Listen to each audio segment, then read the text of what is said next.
Welcome everybody to Dark Talk Black Mirror, episode 4, White Bear. I'm your host Dan, and I'm here with my Black Mirror bro, Paul. How's it going? Hi Dan, I'm doing okay, thanks. Got a bit of a cold, bit of a cough, so if I sound a bit croaky, then I don't apologise because it's not my fault. But it's not episode 4, it would technically be episode 5. Oh right, episode 5. And it's also season 2, episode 2. Fucking hell. I have embarrassed myself completely in the intro of this. And I know. And you've called me out as well, you've pointed out, so there's no getting around it now. This has got to air. Yeah, I could feel the embarrassment. Do you want to start again? No, we're in now. I'm already, my face is like red anyway, so I'll just have to carry on. All my credibility is shot now, so nobody's going to listen to anything I've got to say in this episode. All my insights are just invalid, void. In fact, I voided my bowels. Me too. Do you know what? They just want to, for that mistake, they just want to lock me up and throw me in the White Bear Justice Park for what I've done. I deserve torture for the rest of my life for this one. Fucking hell, dude. Calm down a bit.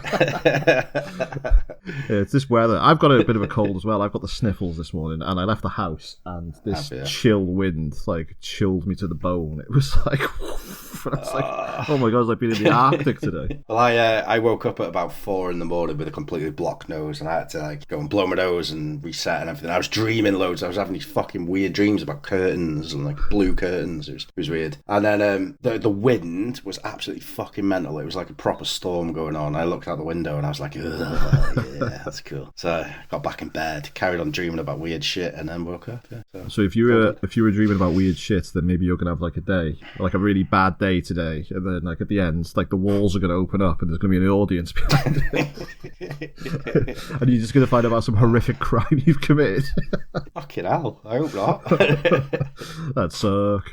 Yeah. That would fucking suck. So, White Bear, your favourite episode. My favourite episode. My favourite episode. Is it your favourite episode as well? Yeah. Hell yeah, it is. Fucking love this. It is, yeah. I fucking love this. It is my favourite. I've got some close competitors, but this is the one for me, I remember the first time I saw this, so I mentioned that the previous episode, Be Right Back, was the first one I saw, and I did enjoy it at the time, but I thought, what is everybody raving about? It was okay, it was good, but and then I watched this episode, and it just blew my mind. I was like, oh god. And this is right around the time that zombies were massive culturally, because The Walking Dead had just started, and we had all these cool zombie films. So this is it's kind of like a bit of a zombie film. It's like a post-apocalyptic, running around 28 Days Later style. Yeah, it definitely feels like that, doesn't it, at the beginning? Yeah, so that's when I first saw it. What about you? I can't remember. I can't remember when I saw this one. I think I was about a year late to this one, and you messaged me saying oh, you need to watch White Bear. So I did, and I sat down and watched it, and I was like, fucking hell. It's just my mind was blown, and I was like, this is so up my street. This is the exact kind of thing that I fucking love, fake realities and stuff, and actors, and we've spoken about this enough on the Truman Show. But I actually had a dream, and it was before I saw this. I'll tell you what, I'll tell you later, because it might spoil the end. Okay, so, I'll tell you at the end. I'm just going to urge any of the dozens of people that listen to this podcast to go and watch this episode first, because this episode is amazing, and we will be talking about the spoilers halfway through. There's a big twist in this episode, so you're definitely going to watch this before you listen to this. Let's go. So this episode opens up with Victoria, played by the goddess Leona Critchlow. Oh god, I love her. She hasn't responded to any of my text calls, letters, or requests for marriage. I'm starting to think this wedding's not going to go ahead. This wedding that you've been talking about since we were in college. I remember you talking about Sugar Rush. Just oh, have you seen Sugar Rush? I'm like, yeah, I've seen it. You're like, it's fucking dead, isn't it? I'm like, it's okay, it's not really my kind of thing. And then for years after, you kept talking about it, and I was just like, will you shut the fuck up? And now, still today, you are talking about this woman. But yeah, love her. She's a brilliant actress. I really wish she would get something, something big, so a big series of her own. I agree. Yeah, she was in Being Human, wasn't she? Which was, I don't know how big it was outside of the UK, but they did make an American remake of it, which I never watched. I did watch the British one, and it was okay. It was all right. But what else has she been in? She was in one of my recasts. I recast her in something. Yeah, one of the early Halloween films. Yeah. I've mentioned this before, and I can't think when I've mentioned it, but I've definitely spoke about it on the pod. She's in an episode. She's in a film called The Wilderness with Toby Kebbell. It's like a really low budget British film, and there's basically a load of naughty kids from Borstal go on a camping trip, and there's a hunter on the island killing people. It's fucking really good. Yeah. Oh, I'm gonna get that watched. Yeah. I remember you saying about it last time, and I remember saying, "Oh, I'll watch that," and I obviously never did. Well, but dealer's choice is coming up, so you never know what you're gonna get. Yeah. But yeah, like I would love for her to get like not so much a breakout role, because she is like famous and she is very talented, but like something that would blow her up so we could see her in more stuff. Her acting in this episode is just fucking insanely good. Couldn't have picked a better person to play this character. Yeah, I don't think, definitely. Just give that sweet Marvel money. Just, even if she has like a small role in it, you know, like, because Daniel Kaluuya got it, and he's set for life now.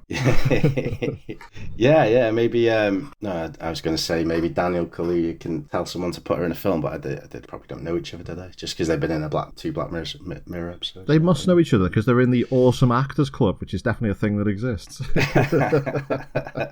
They're in the Sound Actors Club. They're in the Dan's favourite actors club, so that is a thing. Yeah. Okay. Yeah. So this is Victoria, and she wakes up sitting in this chair in a bedroom with one hell of a fucking hangover. This was triggering me. I was just like, oh no, I've woken up like that before. You don't remember who you are, where you are. This is every Sunday for Dan. No, I'm actually 101 days sober as of this recording. Jesus Christ. When people say that they're a certain amount of time sober, it makes them sound like they were an alcoholic. I fucking am. I was a right fucking binge drinker. So Victoria wakes up with this severe case of amnesia, and she can't remember who she is or how she got there. We don't know that her name is Victoria at this point. We find out that out later in the episode, but I'll just refer to her as Victoria. So she's woken up in this normal-looking council estate neighbourhood, except there's nobody around, and she doesn't even recognise her own reflection. She goes downstairs, and on the TV set, we hear this dull hum, and we see this symbol, which we come to know as the white bear symbol. If you don't know what it looks like, we've used it on the logo for all these Black Mirror episodes. It's the I'm going to ask you, Paul, what do you see when you look at this white bear symbol? What do you see? Because it's a bit like a Rorschach test. Like, you can see whatever you want as you look at it. I mainly see. So there's I've been driving for 18 years or whatever, so I should know what this fucking road sign means. But there is a road sign. Is it two lanes coming to one? It's like that symbol, isn't it? Yeah. Do you know what I mean? Merge. Yeah, that's merge. I hope there's no DVLA people listening to this. The traffic Get his license. The traffic commission is one of our biggest patrons. Yeah, merge. Yeah, that's the one. I see the merge symbol quite a lot, but that's only because I see the merge symbol and think of this rather than the other way around. Right, it's okay. I don't see this and go merge. That's it. I have heard theories on what it's supposed to be and stuff, but I can't remember them, to be honest. Yeah. So I mean, God, you tell me yours. You saying that actually, it makes me think of that Twin Peaks symbol that you've got tattooed on you. I know they don't look anything alike. Oh yeah. But, it's the sinister symbol, isn't it? That means like evil. The owl cave symbol. Yeah. If you ever see that symbol drawn on any walls around my area, then it would have been me, because I've drawn that symbol on loads of stuff. I was walking in a country park and I did like a giant one on the floor with my shoe. Did you?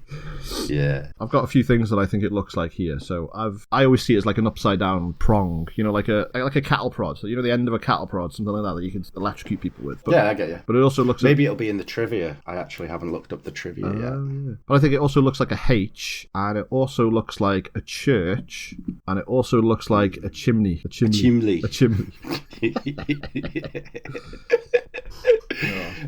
Thinking about it, I may have heard that it's supposed to look like a bear's face. Okay, yeah. All right, yeah, I can sort of see that. Yeah, even though it doesn't. But so the eyes are where the top bit that goes down. That's its forehead. The eyes are underneath, and then the nose is the middle underneath part. Yeah, I can see that. Yeah. I imagine my guess, right, is that it's quite an easy symbol to make. It's quite an easy symbol to remember. It's quite pixelated, so it's like sort of got that Black Mirror feel to it. But maybe we'll find out in the trivia. Maybe I'll look it up. And we find out in the episode that it is actually based on a really shit tattoo that this guy has on the back of his neck.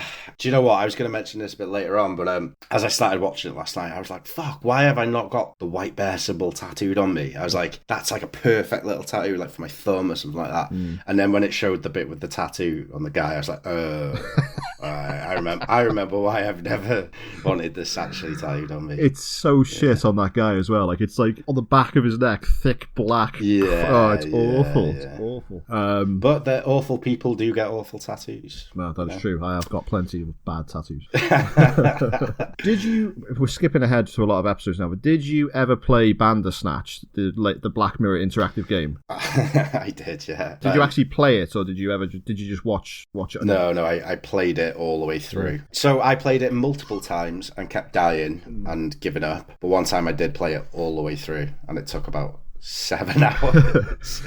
It was a very awful experience. 7 hours of Black Mirror just beamed into your head. Interactive. Shit, wait, how are we gonna cover Bandersnatch? I don't know, because it's been taken down now, so we can't even do like a let's play. Has it? Yeah, sadly. Mother flipper. Did you get to the point in Bandersnatch where you would see the White Bear logo? Do you remember that bit? No. Because the White Bear logo appears as one of the choices in Bandersnatch. You're talking to the dude in it, and the White Bear logo appears as one of your options. And I can't even remember what it does now, but yeah. So we will be seeing that again. I reckon we're going to see it in a couple more episodes somewhere. Yeah, I was going to say I'm sure we see it in some more episodes, definitely. We do get another callback towards the end of this episode.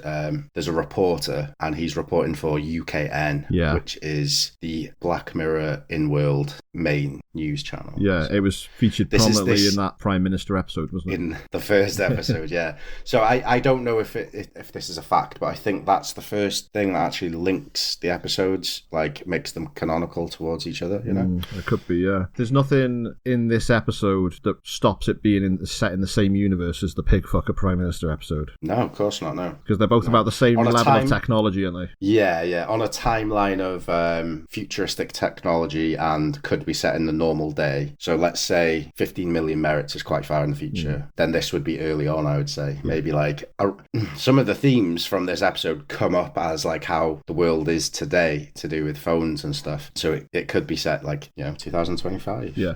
I think this is set the year it came out. So this is like 2011 technology, because it's the only technology you see is like the mobile phones and the electroshock therapy a bit later on. Yeah, but that's not real technology at the moment, is it? And I don't know if they're trying to make that technology. Yeah, of course it is. The CIA have definitely got that shit. They've had that shit since like the 70s. Definitely. Yeah, absolutely. Memory erasing technology. Yeah. Call that alcohol. It's the bottle of vodka I've got under my desk.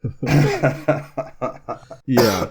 So the White Bear logo is being broadcast on every TV, and Victoria sees a calendar stating that the date is October 17th, and the rest of the month has been crossed off with big black X's. So just remember that bit for later. Okay. Victoria sees photos of her and what is presumably her partner and daughter, which triggers a painful jolt to her brain as she tries to remember. She's got a little picture of a little girl, which she takes with her. Victoria looks out the window and she sees people are on the streets filming her on their cell phones. Like, everyone's in the windows, everyone's in the street, and nobody is talking to her. They're just filming her silently. So she calls out to them a couple of times and they just don't reply. It's not like crowds of people, is it? It's like one here and there. The windows are full of people dotted around. Yeah. So it's like it's much more ominous than just like a group of people, Yeah. It's not like paparazzi. There's not like, hundreds of people. It's just like any random person in the street. Instead of going about their normal business, they're just filming her on their phone, which is fucking spooky as hell.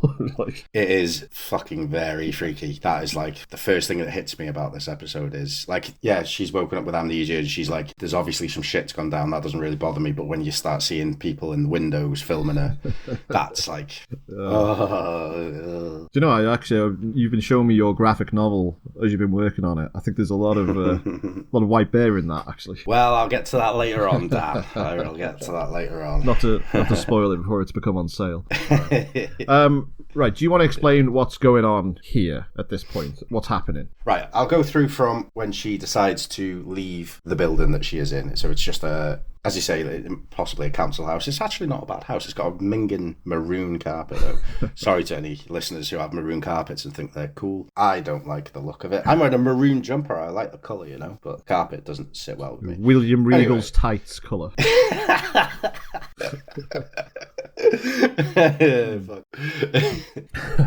Right, so you get me with these little fucking comments every now and then. So she slips on a pair of conveniently placed shoes that fit her. She left by James. She exits the house. Left by James. I wonder what James thinks of these shoes. So she walks out of the house. She's looking around. She can see people in the windows. It's quite barren. It's very empty. There is almost no one around. It's a ghost town, post-apocalyptic looking ghost town. Then she walks out of her garden and she hears a camera noise, which it's cool because it's like it used to be what cameras did, and now it's a noise that you can get on your phone to signify that a photo is being taken. Anyway, she follows the person and we get a wide shot of that person running around the corner and then her coming out afterwards. She then notices that in all of the other windows there are people. It's pretty much every house that is there. There are people in the windows all filming her on what look like phones, and a car pulls her. Out of this car comes a tall man wearing a balaclava with the white bear symbol over the face. Just a quick little mention. The poster art for this episode is fucking awesome. It's like a cartoon drawing of him with his red coat and his shotgun. So he gets out the car, he opens the boot and he whips out a lovely big shotgun and points it directly at her. She shits herself and starts screaming for people to help her, and she begins to run and he takes a shot, I believe. Or does he take a shot or does he just follow her? Either way, that's what happens. So one thing I want to mention that I can't remember when I proper focused on this episode and watched it for all the way through without going on my phone or just being in the background or whatever, but I don't remember this intro being so short. I felt like it was a good 10 to 12 minutes of her wandering around with no one to be seen other than the people in the windows. So yeah, like it's about 5 minutes actually. Yeah. The plot just kicks in straight away. So yeah, there's none of that Cillian Murphy wandering around London stuff. Like they really don't bother to take the time, and nor should they, because I think they convey what's going on pretty well in such a short time. So basically, one of the characters explains to Victoria a bit later on. She says that the white bear symbol appeared on all TV screens throughout the country, was just broadcast out of nowhere, and it's basically wiped everybody's mind to the point where they don't do anything, they don't eat, they don't do anything. They just walk around on their phones filming everything that's going on, and it's like a post-apocalyptic end of the world situation, because there are some survivors that weren't affected for whatever reason, and naturally a lot of those survivors turned out to be dickheads. So like you mentioned, the hunter, he's got this he's dressed ridiculously. He's got this big red like duffel coat with the balaclava with the white bear logo on, but he still looks like terrifying, just the way he's like stomping around. And that car that he's driving, why is that car? It's like a classic car. Yeah. I think they've dressed him up like a fox hunter, like a British absolute piece of shit fox hunter, and that's why he's wearing like the red coat and all that kind of thing, implying that the people that they're hunting are more like animals than humans. But she actually meets the girl at the garage, doesn't she? So she's running, she's looking for anyone, and then she sees two people dressed in your typical fucking stereotypical post-apocalyptic get-up, like, leather jackets and beanies and whatever, and she sees them at the garage and they're filling up their car, and she runs to them for safety, and they're like, oh shit, someone's coming. And then the girl says to her, where the fuck have you been? And it's like, that's it, that's a line to... If you know the twist, on a second viewing to this, if you know the twist, you spot all these little moments that are really, they double up the meaning. They don't mean the same thing they did the first time round, which is really cool. I love that. Yeah, so Victoria gets chased by the hunter with his shotgun. He chases her down the street and she's like screaming for help, and all the onlookers are just filming and running after her and filming. It's really funny.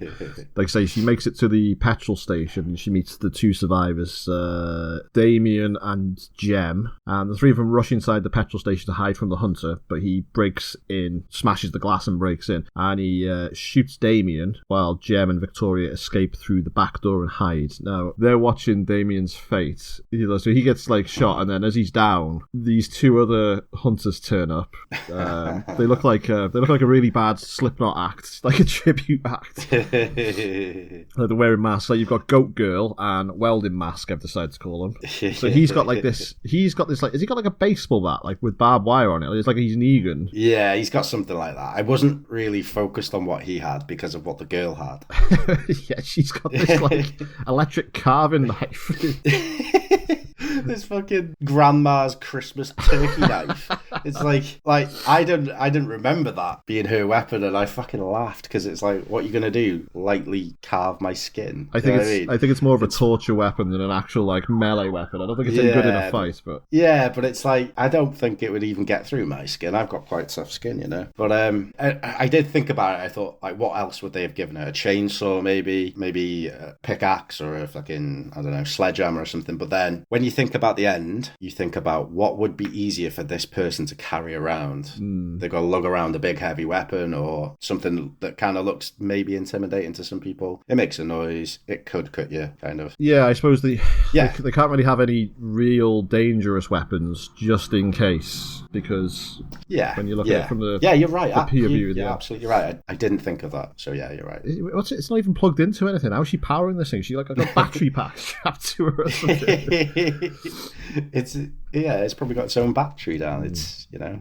I do like the look of these because they look so low budget. Their costumes look like something out of Poundland, and that's what people would be doing, isn't it? Raiding crappy mask places and all sorts. I love crappy plastic animal masks, big time. Love them. I had a dream one time that where I used to work. I was walking down this alleyway kind of thing, and at the end, these three men in mouse masks, cartoon plastic mouse masks, just appeared, and I stopped and I was just staring at them, and then the two of them just started beating the shit out of one of the other guys. And then they just stared at me, and then I was like, fuck. And then that was the end of the dream. And I had that dream when I was about, 20 or something. And I remember I had this gorilla mask when I was really little, and I got it from the zoo, from Chester Zoo, and it was a plastic gorilla mask, and it was terrifying. I just fucking love these kinds of masks. Yeah, so the hunters carve up Damien's dead body while all the onlookers are filming it, but we, the audience, don't see this because Jem and Victoria run away while the hunters are distracted. So Jem and Victoria hide out in this abandoned house, and Jem does this exposition dumps the plot to Victoria. She basically explains what we've done about the broadcast and wiping everybody's mind. Victoria is struggling to take this in. She looks absolutely fucked. She just looks like she's having the worst day of her life, which well, the worst Groundhog Day of her life. Am I right? So Jem explains to Victoria that she has a plan to knock out the White Bear TV transmitting station where she believes that the signal is being broadcast from. So if she can destroy that station, then the signal might stop and everybody might go back to normal. When she says the words White Bear, this triggers something in Victoria, and she has a sixth sense that this is a bad place. Something really bad is going to happen when she gets to the White Bear station. Which, yeah. But while all this is going on, Victoria, she's having flashbacks of her life before all this. So she's flashbacks of her daughter, and she's driving in the car with her daughter and her partner, and her daughter's carrying this white teddy bear, and then there's also got clips of watching the little girl play, having a tea party, and then there's one shot of them driving in the car, and there's a police car in front of them, so the daughter hides behind the chair and while they drive past the police, and then we also see this shot of the partner having the White Bear logo tattooed on the back of his neck. So this is all leading to something. Well, she says to the girl, doesn't she? She says, get on the floor like your teddy, which means hide so that the police can't see you. So that gives you an idea of that something's not quite right here. Something has happened. Well, I remember the first time I saw this, I thought spoilers, it's not her daughter, but I thought it was they were trying to escape I don't know, some sort of like riot or martial law or lockdown. That's the impression I was getting, that they were trying to like get past the police who were the bad guys. That's kind of the way it's framed at first. I never even fucking thought of that. Like that could be them escaping when this signal thing happened, like when it first happened, and that's them escaping. Never thought of that. Do you know what? I've been struggling to remember what I actually thought was going on the first time I ever saw it. You know, I can't remember what I was thinking. I don't know if I fully believed the story of the signal happening, but I definitely don't remember what my first initial thought was. Because I have seen this episode so many times over the years, you know. So it's the one I always go to. So. Yeah. If I haven't watched Black Mirror in a while. Yeah, so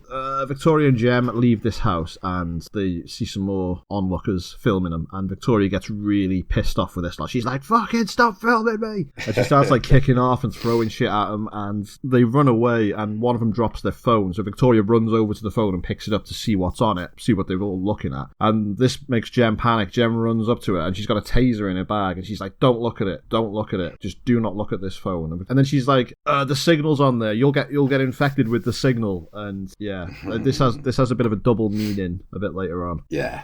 So Goat Girl and Welding Mask arrive and chase them off, but they're rescued by a man driving a van who is Baxter, played by fucking hell, Michael Smiley. Oh god. The phenomenal Michael Smiley. Oh, I fucking love this dude. So do I. I remember my first experience with Michael Smiley was when I watched Spaced in like the late 90s, and he's only got a small role. He's only in a couple of episodes, but he's like a cyclist delivery driver or something, but he's also a dealer, and he's just this chaotic Irish ADHD fucking lunatic. And I always remember thinking I would hate to have to know someone like him. But like, and then I think after that I remember him in this and Kill List, of course. He's fucking so good in Kill List. Oh, I know. That's that film was just, I remember James saw that film and he was telling me about it. He said, you need to watch this film Kill List, and I was like, oh, it just sounds like just boring. I thought it was just gonna be some army film, you know. Fucking hell, was I wrong? Yeah. Yeah, he's fantastic. You know, I remember him. He's in that last Shaun of the Dead film, World's End. He's in that for a bit. Is he? Who's he in that? I think he plays a reporter in one of the bars. He's like a guy that knows what's going on. Is he the guy that knows what's going on about the aliens? I think that's what he is. He's definitely I remember him in a pub scene in, well, mind you, that entire film is set in pubs, so of course he's going to be in a fucking pub scene. Yeah, World's End, yeah, he's in that at some point. He's not in enough. He is renowned though, isn't he? He's in the new Alien TV show, which I haven't watched. Yeah, he's in that, but again, like, he doesn't have a very big part in that. Like, he shows up in the first episode as a background character, and then he's in one episode as like a main character, and then that's it. It's just sorry, spoilers for that. He's also in Utopia, but again, he's only in one fucking episode. Spoilers for Utopia, which came out years and years ago. But like, he is another dude who I just would love to see him in everything. You know, like how we used to love Nicolas Cage, and it was like, we need to see Nicolas Cage should be in every film and it would make it all better. He is like that for me. I would love to see him in every single film. I'd love to see him in Coronation Street. I'd love to see him in fucking whatever. I just want to see more of him. I want to see Nicolas Cage in Coronation Street. Now that would be something. Imagine that. It is the new landlord of the Rovers Return. It's Nicolas Cage. He does that like that talk show where he's like throwing money around and karate chops. Yeah, doing fucking handsprings and fucking karate kicks and stuff. Yeah. So Baxter takes the girls in his van and drives them to safety. They want to head south, but he's like, the roads are all fucked up. You can't get down there. So we have to find a safe place to go and hide. Victoria seems to think that she knows Baxter from somewhere, but she can't recall. And she seems to realise she's like predicting everything that he's going to say. She's like, your safe place is in the woods. And he's like, fuck, how did you know that? Yeah. He's like, maybe you do know me. Because she thinks she knows him from somewhere. Yeah. And then he says, yeah, maybe you do know me. He does sort of just fob it off. Yeah. He's like, he's really, I mean, he's been doing this. How long has he been doing this job? You know, he must know all the tricks. Yeah. So he takes them for a rest in the woods, and he immediately turns heel on the two of them when he points his shotgun at them. He gets it out the back of his van. He's like, do you know what I'm scared of? And he's like, pulls this gun on them, and they're like, oh, fuck. And he reveals that he is the red jacket hunter who chased them to the petrol station earlier. He's gone undercover. He's gone in disguises and normal dude. Yeah, he whips out his balaclava and gives it to Victoria and says, put it on backwards. Ah, yes. So that you can't really see. You got to wonder what's going on while she's got the balaclava on, because he basically just frog marches them to this clearing in the woods, which we'll talk about in a minute. But like, he puts the balaclava only on her for reasons that we'll find out. But you got to wonder if there's some sort of production stuff going on in the background while this is happening. She's not to see. Wow. Yeah. Well, we might find that out later, So he takes them to this torture chamber execution clearing in the woods, which has all these crucified bodies on the trees. Now, I don't remember this looking so, like, scary. Like, I watched it last night, and I was like, fucking hell, that's chilling. It's awful, this place. Yeah. It's really fucking, it's like, fucked up. Yeah, I love it. It's, I was going to mention that it reminds me of a game that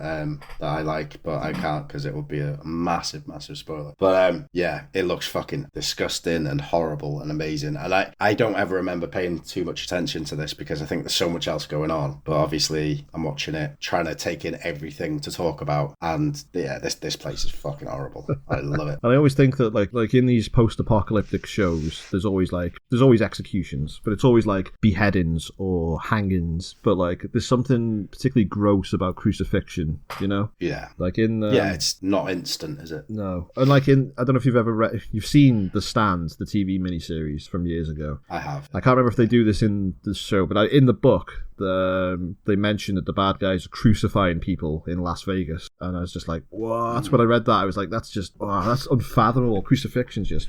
Yeah, it's brutal. Yeah, so Baxter is going to torture these two poor young girls, but he gets a phone call from the other hunters, and he's like, hurry up, get here, because we're about to start, and I want to get going. While he's on the phone, Jem takes a chance, and she just does a runner. She's like, fucking see ya, and leaves Victoria alone. I was like, okay. Yeah. A very pissed off Baxter pulls out a drill, and he's about to torture Victoria with it, and he puts it right through her, and he's like, you see this is gonna go through your fucking spine, and she's like, oh my god. And he's got this bag next to him, like he's fucking Art the Clown. I was just thinking, like, it's like terrifying, this. It's like a bag of tools that he's gonna tear it to pieces with. Imagine Michael Smiley as Art the Clown, but he's like allowed to talk, and he's just Michael Smiley, basically. That's basically what this is, yeah. But before he can put the drill into Victoria, Jem returns, and she gets the drop on Baxter, and she takes his shotgun and she shoots him dead. Bang. See ya, Baxter. We hardly knew ye. But we may see you a bit later on.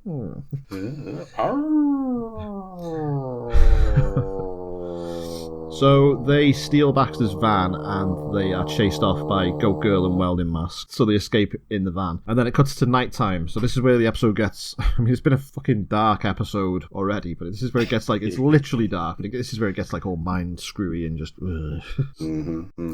So they head to the White Bear station to destroy it, but Victoria starts panicking and doesn't want to go. She's like, there's something bad at that White Bear station. There's something wrong, and I don't want to go there. Like, this is her survival instinct kicking in.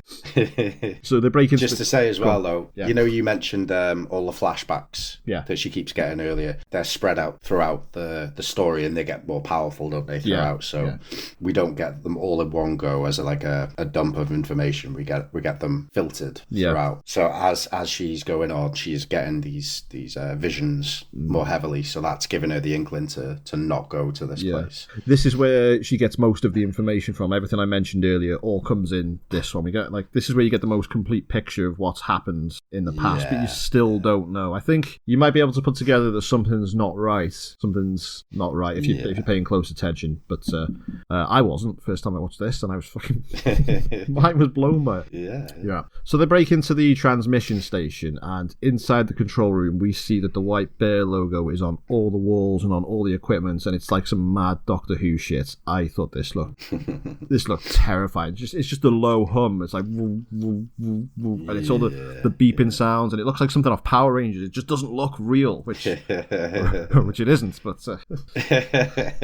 so Jen pours petrol around the station, but before she's able to torch it, the remaining hunters turn up, and Goat Mask slices Jem with that electric turkey knife.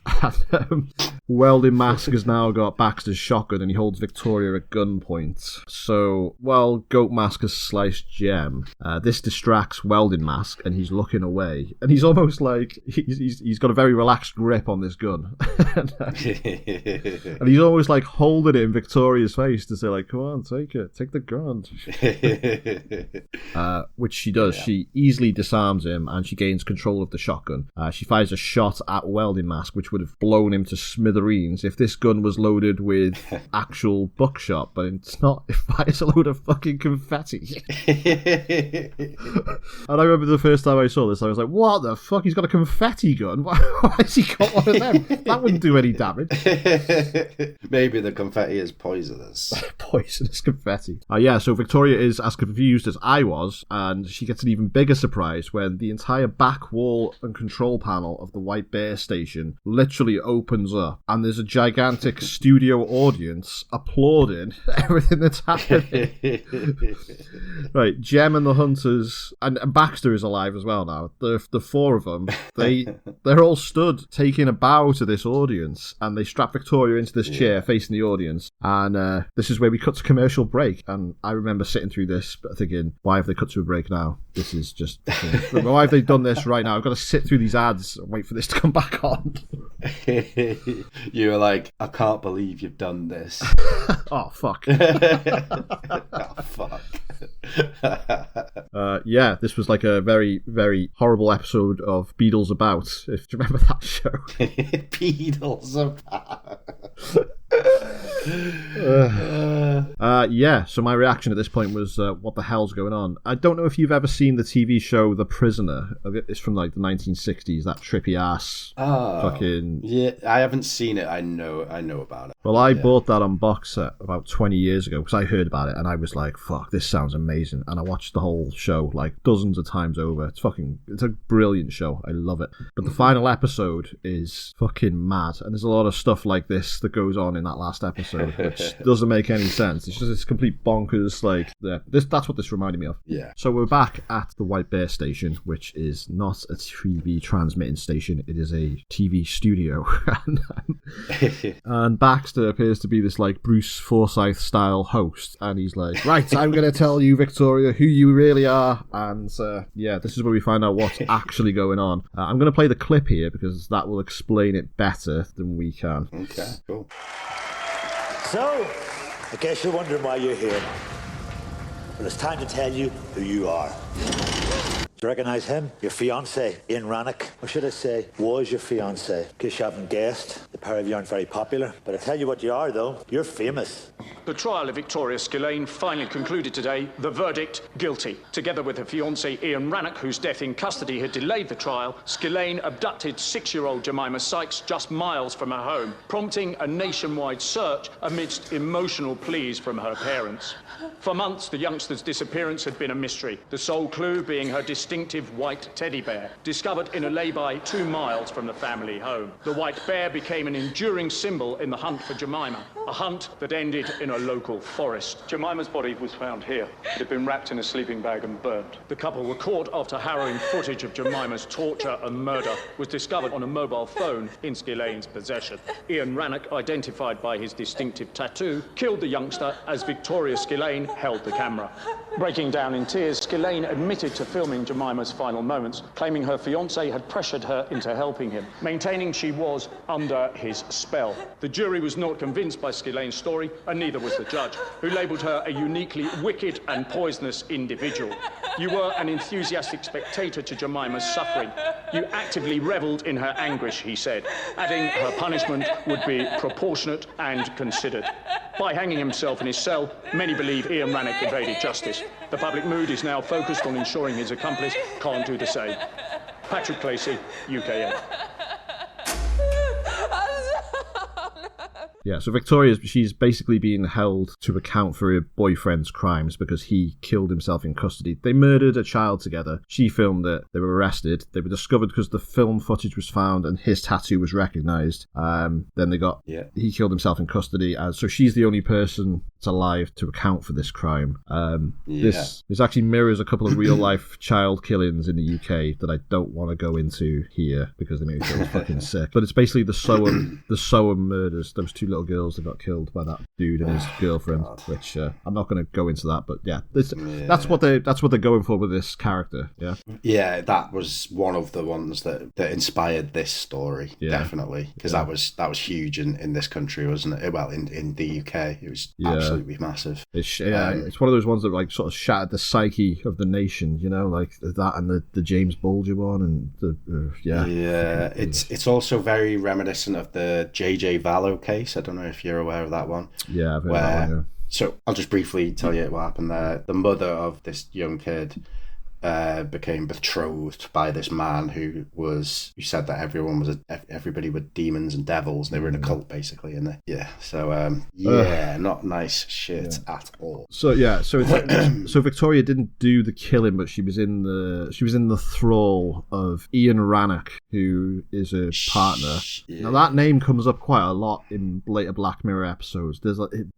He's a very minor character in this, but the entire events of this episode are because of him. Now I don't know if Charlie Brooker's like obsessed with him, because the name comes up in plenty of other episodes. Like in one of the later episodes, there's a planet called Rannoch 5, and I'm sure in maybe Loch Henry later on, the name comes up again. It comes up in at least 2 episodes that I can think of. I thought I remembered it from Hated in the Nation, because that's like in a similar vein to this. Yeah, it could be in that as well, actually. Yeah, but also Victoria basically was the one filming everything happening, meaning that she could have stopped it, but she didn't, and she just filmed it. She didn't actually do the murder, but she was implicit in everything that happened. Yeah, she much guilty. She basically stole the little girl Jemima. You know, she's what like lured her in, and she facilitated the whole thing. So she is just as guilty in my mind. Oh, completely. Yeah. So this is her punishment. So she has to live this day over and over again, being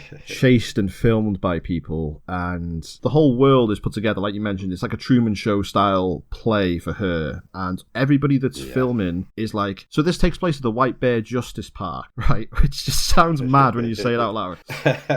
Right? So it's like this White Bear Justice Park. So people go there like it's Alton Towers. They go there for a day out. The families do, right? and so everybody that's been filming it, they haven't had their mind wiped. These are genuinely quote unquote normal people who are actors who are part of this whole thing. Now everyone that we've met so far, the hunters, the survivors, everybody else is an actor that is trained to play the role and make Victoria believe all this stuff until they get to this grand finale at the end, where they reveal to her crimes, what she's done, and at the end of the day they take her back home, put her in this amnesia machine which tortures her, and the day starts again. So this was her sentence. She was sentenced to live this for the rest of her life, right? Which do you think she deserves this punishment? Do you think this is a fitting punishment for Victoria for her crime? This is why Black Mirror and Charlie Brooker work so well for me. People who don't even look too deeply into it, this is why it works so well. There's so fucking many factors to make this controversial. Most people would probably say, yes, this punishment fits the crime because of what she did. However, would it be the same punishment if it was an adult? Would it be the same punishment if she did it herself and it was an adult? Would it be okay if it was her who did it to a young boy? All these kind of questions that you could ask yourself of whether it would be okay. And I don't necessarily agree with capital punishment. So the death penalty, for me, I don't think it's... I don't know. I don't think it's right for humans to just kill people because of what they've done, whether they've killed other people or not.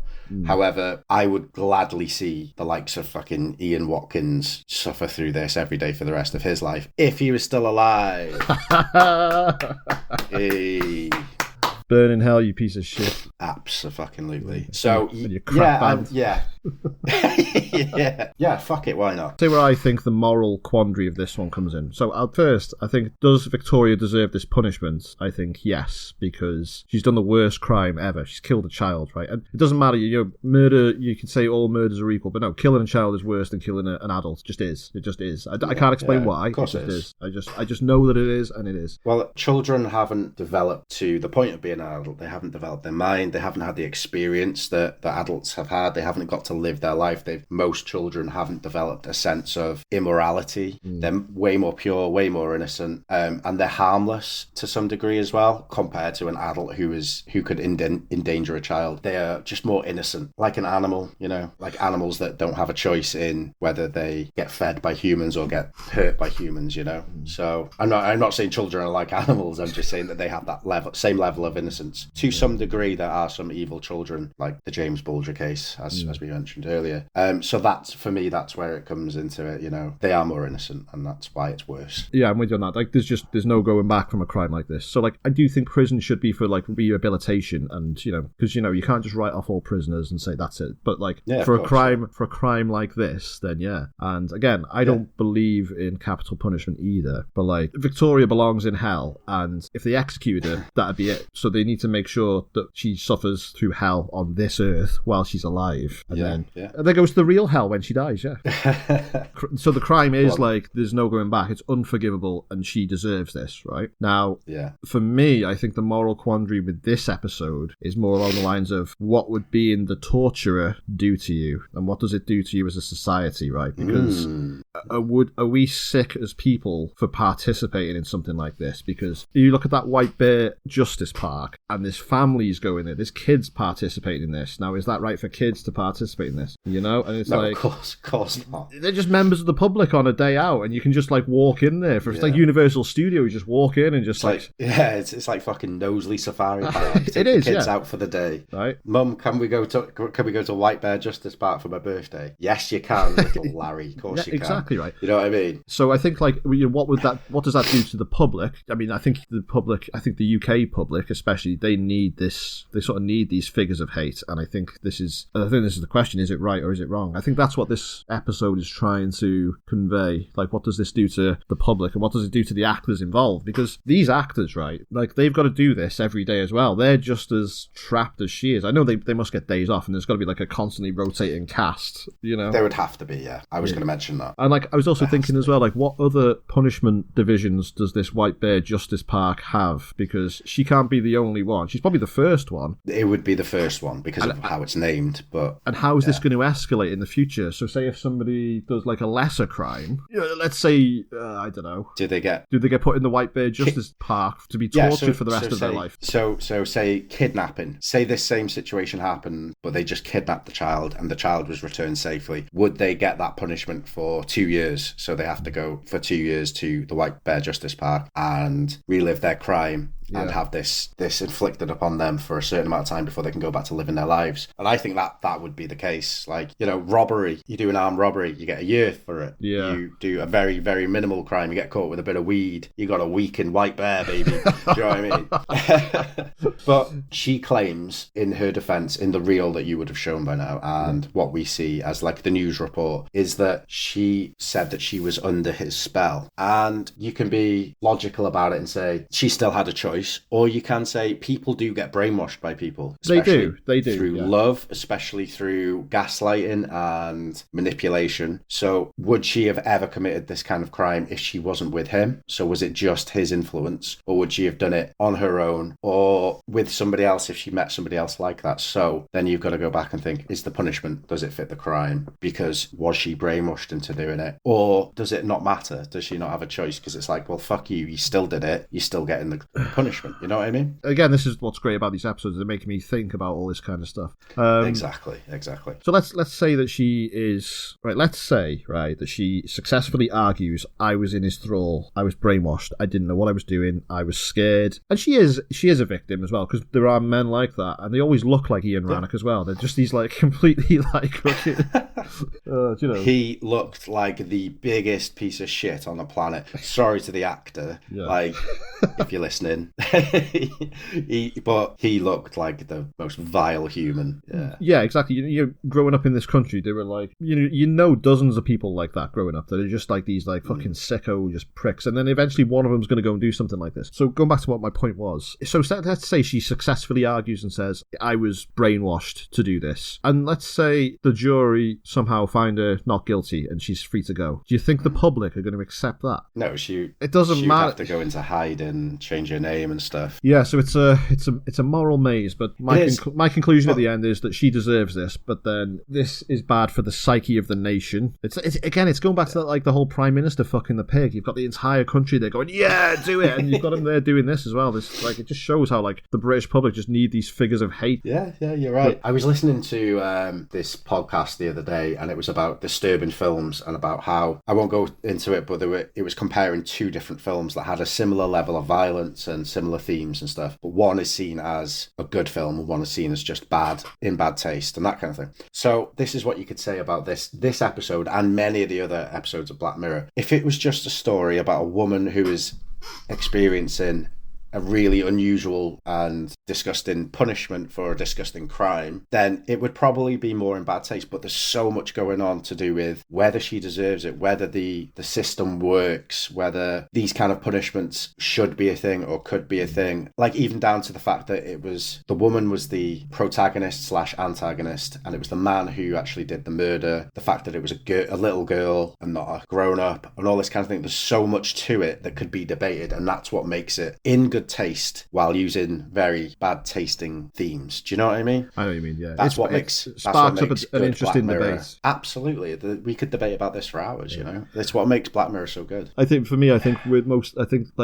deserves this, and this White Bear Justice Park should be there, and she deserves this, and fuck her for the rest of her life. Again, it's bad for the people that are working there. They've got to deal with this, but I do think this is the first step on a slippery slope, like you said, for lesser crimes, but getting sentenced to the White Bear. So so back to the episode. Victoria is booed and jeered by the audience, and she is basically taken back to the start of her day. Like, they reset the entire thing. She's driven in the back of Baxter's crappy van, which has now been converted into this Poke-mobile. They've strapped her in the chair in the back of this, and they've lit her up, and they've got this mob baying for blood. And, like, Michael Smiley at this point, he's, like, working the crowd up. He's just like, you let that bitch know that you're here. You scream, you shout. Take as many pictures as you want. You let her know you hate her. And it's like, they've even got a little stall set up that's selling sponges to throw at her, like bloody sponges, like £2 each. Yeah, it's fucking mental. One tiny little bit that I loved so much, and I don't know if this was Michael Smiley or if he was directed to do this, but just before he gets out the car, you can see him just sort of doing his hair a little bit. It's only for a split second, but he's just like that. And then he gets out, and it's just like, that little touch was so fucking good. I love it. It's awesome. Great. Yeah, so they carry Victoria back into the house, strapped to this chair, and she begs to be killed. She's like, just kill me. And he's just like, that's what you always say. And she just wants to die rather than have to experience another day of this every day for the rest of her life, which is just absolutely torturous. Baxter attaches her to the electroshock machine, which will wipe her memory, and he plays her the video of Jemima being murdered. And, the bit where she's screaming, now, this is just like, this is the one point I was thinking, maybe they are going a bit too far with this. I was like, but then I was like, no, fuck her. Yeah, absolutely fuck her. Yeah. Just to point out, though, the reason that they had those people in the woods being crucified is because that's what they did to her, the little girl. Oh, right. I missed that. Yeah. And the reason why people are following her around with phones is because that's what she did to the girl. One more thing that I'll get into very briefly, I don't know how much you want to get into it before we carry on, is the people walking around with phones thing, I think, is supposed to be a bit of a nod to the fact that people these days would prefer to film things than intervene. You know what I mean? Like, if there's a crime happening or a fight or a car chase, people just jump in, film it, get it on my phone, put it online, get some likes and views, all that kind of shit. I don't like talking about that kind of stuff, but it had to be pointed out, I think, briefly. Yeah. If you'd like to mention it. It's weird because, like, watching that in 2025, it was like, well, yeah, that's what people do. That's what, I spend all my time on fucking Instagram Reels, just scrolling through people falling over and crashing cars and shit like that. So it seems quite normal, but I suppose back then in 2013, it was a lot less. Instagram was in its infancy back then. Oh, absolutely. Yeah, I guess the world has gone the way Charlie Brooker predicted. People just filming everything. Yeah, absolutely. Because I don't necessarily think filming things is, like, all the time is bad, though, as well, because I love getting a good photo and I love getting a good video of, like, us when we're on nights out and stuff. Like the other day when you fell down my stairs. I wish I'd have been filming that, because that would have been very funny to watch over and over again. And you blamed the carpet. You were like, fucking slippy carpet. It fucking was. And I thought back, that's actually not the first time I've slipped on that carpet at the top of your stairs. So, so I'll be ready for those stairs next time. You know? I'm bringing weapons with me next time. With those non-slip socks with like toe fucking holes. Yeah. Anyway, sorry for maybe ruining the flow of what we're talking No, about. it was you were right to point out. Yeah, it was a good thing to point out. Had to bring that up. Yeah, so while Victoria is screaming in agony, we see the crew setting up the house for the next day. They put the glass of water down for her, they put the shoes in the right place. Baxter marks off on the calendar that another day has passed. And when you look at that calendar, you see how many X's are on that, you think, oh, God, like one day of this would be too much. And she's just living it all the time. Well, how long do you think this has been going on for? I mean, they've got a pretty slick operation, so they've got to be like at least a year in, at least a year. And I also think as well, you know how she's starting to remember things slightly. She's getting flashbacks quite frequently. She remembers Michael Smiley's character. She knows that the White Bear place isn't a good place to go to. Do you reckon the amnesia machine is wearing off over time? No, I think it's the other way around. I think it is. I think it's the other way around. I think that, like, on the first day that they did this to her, probably didn't work at all. I reckon for the first sort of like couple of weeks, it wasn't working very well, and now it's getting better and better. I don't think it's wearing off at all. I think it's going the other way. I think as it goes on, she'll get less and less of the memories. I respectfully disagree, Dan. We don't disagree very often on lots of things, but I think that it's wearing off more. I think she'll get to a point maybe another year in where it won't work on her, and then something else will have to happen to her. Yeah, which wouldn't be a bad sequel episode if you ever fancied revisiting this story, or they did. I can't see him ever revisiting this with the same characters. Maybe you would see Michael Smiley's character in another episode, playing Baxter. I don't know. No, I think no, just leave this as it is. I don't think this needs to be revisited. Do you think that So obviously Michael Smiley Baxter is the host. Obviously there's got to be at least two other hosts, for like annual leave and days off and stuff like that. And like, again, all the other actors, there's got to be like dozens of them all working different parts. Do you think like they put this on their CV after, like, when they like apply for another job? Yeah. Oh yeah, I worked in the White Bear Justice Park as like one of the chief torturers. Yeah, I mean, if this is a legal process, it wouldn't be too dissimilar from putting on your CV that you've worked in a prison. You know what I mean? Yeah, I guess so. Yeah, I guess that's what it is. Yeah. Well, I've got a question for you as well. So since you mentioned there must be other staff, so there's probably another host. There has to be, because sick days, annual leave, that kind of stuff. What if he needed to be replaced? What if he quit? I was going to ask you, what do you think? Do you reckon that there's like a completely few different cast members? As you say, she's remembering Michael Smiley, so they would have to put someone else in so that she doesn't remember so frequently, just in case the memory shit starts wearing off. But I was also going to say, do you reckon they have different plots as well? Ooh, or do you reckon they just do the same plot? I think no, at this point they don't. I think this is what they've got, but I reckon in the future you'll get some sleazy TV executive who's going to be like, right, we were going to broadcast this, because I reckon this is played on TV.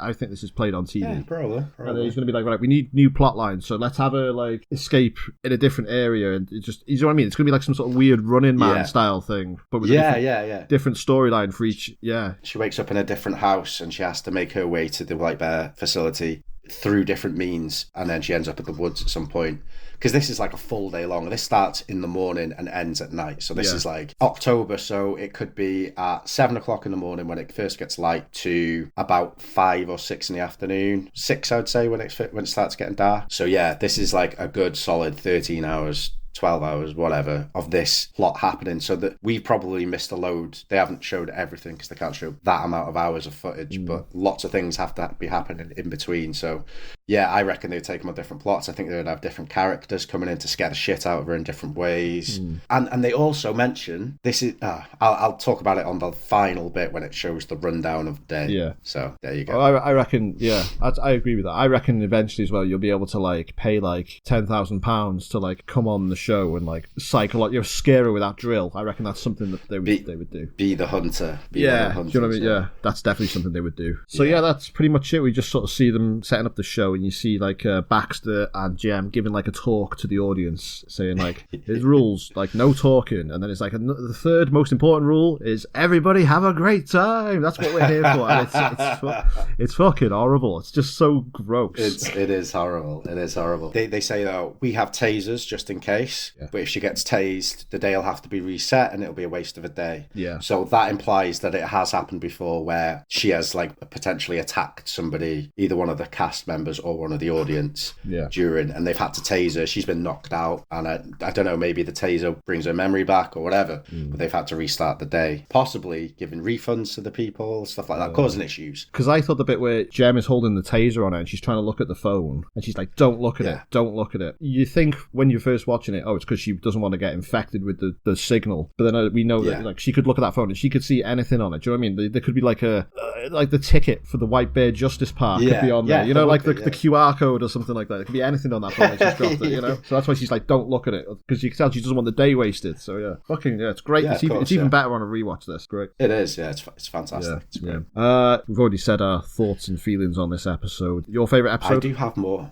It's my favorite, but I do have some more thoughts and feelings, Dan. If you would so kindly listen. If I could shut up for a single second, So on a bit of a retrospective of this, right? The first thing I'll mention is something that is like choice, like a taste and stuff, and how you'd prefer it. Would you prefer them to leave out the very last couple of minutes? So it cuts to Black Mirror White Bear, and then it shows them setting up through the day and the process of this whole place and how it works and stuff. Would you prefer it if it didn't have that? Because it's not necessary. Because I imagine some people would be like, we don't need all that shit. We just like leave some to the imagination, you know? I prefer it because again it shows you, like, I think if they didn't have that, it would be this big ominous like dun dun dun, she's there tortured forever and that's it, and then you think, oh god, that is terrifying. But then when you see how mundane everything is when they're setting it up, it's like, oh god, it's even more scary when you see, like, do you know the normal, these are just normal people just doing this, like you are so right, I do prefer it. And the third rule as well, don't forget to have fun kind of thing. It's definitely gives it a different level of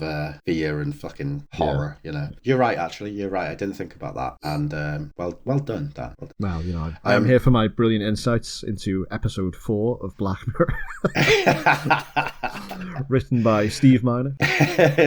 So one thing that I would change, and it's very Steve Miner, but it would be, I would add an extra 5 minutes onto the beginning where she wakes up, just to pad out the mystery of what this world is, like, just to show a bit more that it's just a completely empty world with more people in different places filming her and stuff, just to show the scale of this and just to make it a bit more of a mystery for a bit longer. That's all I would do, because when I watched it last night, I didn't realise how quickly the hunter comes into it and all that kind of stuff.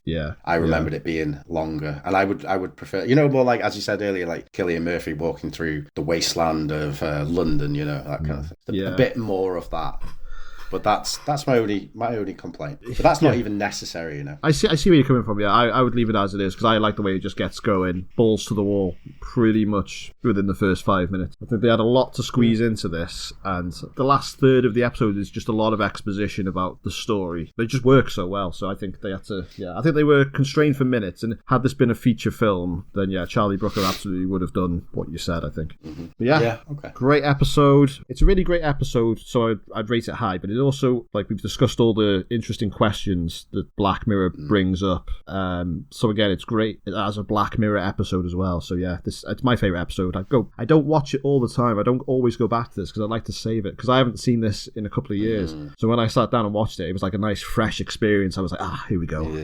So I really enjoyed it this time. I've seen this so many times, and it's my go-to for, as I said earlier, it's my go-to if I haven't watched Black Mirror in a while. I'll be like, I'll stick that one on. And it's also my go-to to introduce people to this TV show, because in my work there's only about 2 other people who actually are fans of this show, and most of the other people don't even know it exists, or have heard about it and haven't seen it. So like there are a couple of people who are interested in TV and films. I'm like, you have to watch Black Mirror. Like you don't have to watch them in order. Watch White Bear. Start with that one, and that's the one. So like I have sat down and watched the beginning of it a couple of times with different people. I never finished it with them. So yeah, I'm so used to this episode. But I think now because I do love it so much, I'm going to hold off. Maybe give it 5 years before I watch it again and try and completely forget about it so I can have a refreshing moment of it. This episode of Black Mirror would be in my top 5 pieces of media that I would like to have amnesia on. You know, like, have you ever been asked that question? Yeah. If you could rewatch a film for the first time, which one would it, like every time, which one would it be? I think this would be in my top 5 because I love it that much, you know? Yeah, it's fantastic. And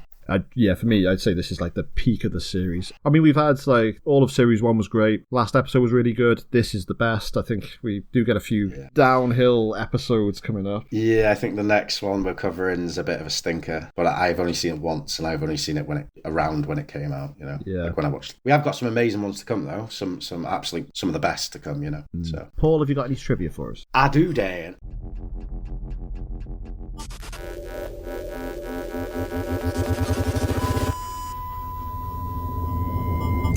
Okay. Given the calendar highlights Friday, October the 18th, this episode takes place either 2013, 2019, or 2024. So, I mean, not necessarily canonically, because it doesn't even tell you that it's on Earth. So, you know, we don't know. Some of the scenes were not fully choreographed or rehearsed. When filming, Lenora Critchlow, Victoria, would sometimes not know what was coming next. She said it just helped add to the weirdness of it, and it was most unglamorous, weird, and surreal shoot ever. That's even more terrifying. Oh, what an actress. Yes. Oh, what an actress. Yeah, what a guy. According to the showrunners, Blue Coulson from Hated in the Nation worked on the Rannoch case. Yeah. That's what it is. Yeah. Oh, yeah, it's when the two cops meet and she's like, I heard you worked on the Rannoch case. Yes. Yeah. Okay. Lenora Critchlow originally auditioned for the part in a different episode. She was disappointed when she was not chosen. However, she later got the call to star in this one instead. I wonder which episode that would have been. No, I reckon she probably would have auditioned for the role of, I can't think of her name now, Toby Kebbell's wife in The Entire History of You. Yeah, very possibly. But I'm glad she was in this. I'm glad it worked out. At the 29-minute point, a news item from UK News is seen as UKN News work, and it was also featured in season 1, episode 1. We spoke about that earlier. Connecting the universe. At 42 minutes, this is the shortest episode of the show, which is again quite mental because we've got some episodes that are like film length, haven't we? Okay, and we've only got a couple more, Dan. The original draft of the script was a straightforward survival story, according to Charlie Brooker. It wasn't until he was shown the filming locations that he came up with the twist ending. That's pretty cool. I was going to mention that earlier. I wouldn't mind seeing a different version of this story where this has actually happened, but I'm sure there's a film called The Signal, which has got a similar kind of thing going on. There's one piece of trivia about what this is related to in the real world, which I won't go into because we've already mentioned it. Charlie Brooker has stated that he had the idea for a sequel story, where the memory wiping technology would start to malfunction and Victoria would leave little clues for herself each day. However, it's unlikely that story will ever be filmed because the original shooting location no longer exists. Oh, right. Yeah. That's not a bad idea, but then you just can't root for that character once you know. No, you can't. It's not like fucking Truman, is it? You know, it's like, come on, escape these people. Series creator Charlie Brooker came up with the idea while working on the 2008 zombie horror serial Dead Set, which is created by him. We've spoken about it before. During filming, a character was being chased by zombies. Some school children noticed the production and began watching, taking pictures on their phones. Brooker considered it to be an interesting and frightening image because they were standing there, not intervening. Charlie Brooker originally wrote the episode in an apocalyptic setting, but when the script was about to be filmed at a former Royal Air Force base, he changed it because of a fence he saw there. He rewrote the story in 2 days, removing some details he considered useful for a sequel story. The main change was the addition of a plot twist at the end of the script. Brooker noted that he had never changed a script so dramatically, so late in the production process. I am glad that this was not a post-apocalyptic. I'm glad this is set in like a normal-looking estate, and something I didn't mention back during the episode, like when they arrive at the TV transmission station, I always find places like that so creepy and weird. Like it's almost like liminal spaces because it's not a place where the public can go. I always find like, what are you hiding in there? There could be fucking anything in those places. Yeah, a little bit X-Files, a bit like we have got the our giant industrial estate in this city, haven't we? And every time I drive through, I'm like, what the fuck are they hiding here? There's something going on. Very X-Files, very Resident Evil. Yeah, it's the kind of shit me and you grew up on, isn't it? So like we have those agreements with stuff like that. The scene in which Victoria is driven through the crowd was cut shorter in the final edit, and many of the crowd members were added digitally. Fuck yeah, no, did not. Yeah. So there you go. That is the trivia of the week. Thank you for that trivia, Paul. So we will see you next episode for the Waldo moment. So I've only seen this episode once. I saw it when it aired, and I've never gone back to it because we'll talk about that when we get to the episode. I'm hoping my views on it change slightly. So we'll see. I got a feeling it's going to be a lot more significant in 2025 than it was in 2023. I think there's going to be a lot more to talk about, but we'll get to that. Yeah, we will. Right, thank you everybody for listening. We'll see you next time. Goodbye and good night.